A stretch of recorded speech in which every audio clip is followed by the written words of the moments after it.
आज तुम्ही या ठिकाणी एक निषेधार्थ आंदोलन केलेलं आहे. मादेश्वर बाबांचे फोटो लावले. काय यामागचे बाबा नाही आहे, महाराष्ट्राला भोंदू महाराजांचं ग्रहण लागलेलं आहे। एवढ्या मोठ्या लढवया महाराष्ट्राचं अर्धदैवत यांच्या बाबतीत की तुम्ही लढाया करून थकलेत, आता तुमची तलवार तुमचा जिराटूप हा रामदास स्वामीच्या चरणाशी द्या आणि स्वराज्य यापुढे आम्ही बघू असं या राज्याचे मुख्यमंत्री देवेंद्र पंत गंगाधर पंत फडणवीस उपस्थित असताना हा भोंदू बागेश्वर असा बोललाय महाराजांच्या बाबतीत।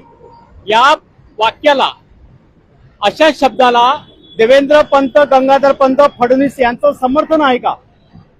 आणि अखंड हिंदुस्थानाचं आराध्य दैवत महाराज आहेत, होते आणि राहतील या अशा वाक्याच्या बोलताना तिथं सरसंघचालक भागवत सुद्धा उपस्थित होते।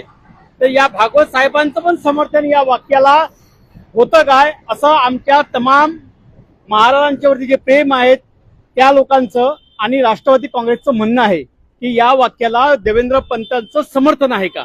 कारण त्यांच्या उपस्थितीमध्ये महाराजांच्या बाबतीत अक्षरशः खालच्या तऱ्हेचं वाक्य विधान या भोंदू बागेश्वरांनी केलेलं आहे। त्यांना माफी नाही आहे, त्याला कडेलोट होण्याची आम्ही मागणी करतोय आणि त्यानं महाराष्ट्रात पुन्हा पाय ठेवू नाही आहे।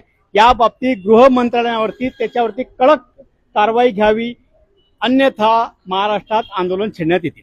काय आंदोलन केलं तुम्ही? बघा, अक्षरशः खालच्या दर्जाच्या त्यानं महाराजावरती बोललेलं आहे की ज्या इतिहासात तमाम शिवप्रेमींनी महाराष्ट्राच्या लोकांनी आजपर्यंत कुठं पाहिलेलं नाहीये, वाचलं नाहीये। महाराज तुम्ही आता लढाया करून थकलेत, तुम्ही तलवार तुमचा जिरेटोप हा रामदास स्वामीच्या चरणी द्यावा देतोय अशी त्यांनी काल मुख्यमंत्री आणि भागवत साहेब असताना विधान केलेलं आहे। काल मुख्यमंत्री अक्षरशः महाराजावरती खालच्या दर्जामध्ये त्यांनी वाक्यप्रचार केलेला आहे आणि अशा भोंदू महाराजांना पायदळीच तुडवल्या जाणार आहे।